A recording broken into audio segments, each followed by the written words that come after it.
Good afternoon, and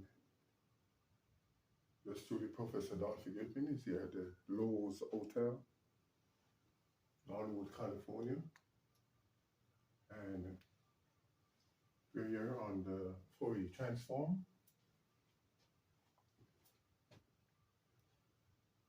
We say that the FourierTransform, even by this sign, like a fancy F, the Fourier operator.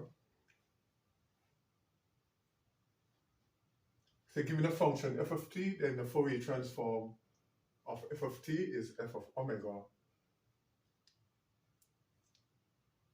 or written mathematically to be Fourier transform of f of t equal to f of omega, and it's equal to the integral from infinity to minus infinity of the function f of t multiplied by e to the minus j omega t dt.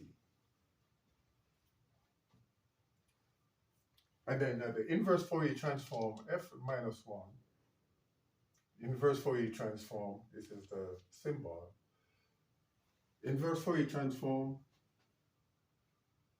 of f of omega is equal to f of t is equal to 1 over 2 pi integral from infinity to minus infinity of f of omega e to the minus j omega t d omega.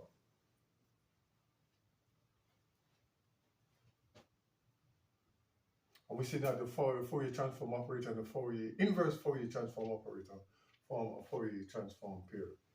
And then we went on to find, as a first easy example, the Fourier transform of the function e.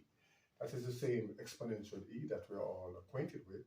So we say that given f of t is equal to e, then the Fourier transform of f of t is equal to f of omega is equal to the integral from infinity to minus infinity e multiplied now by e to the minus j omega t dt.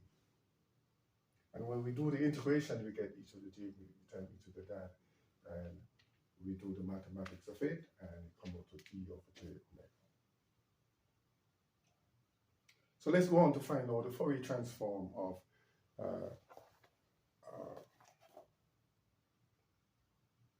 e to the t. That will be equal to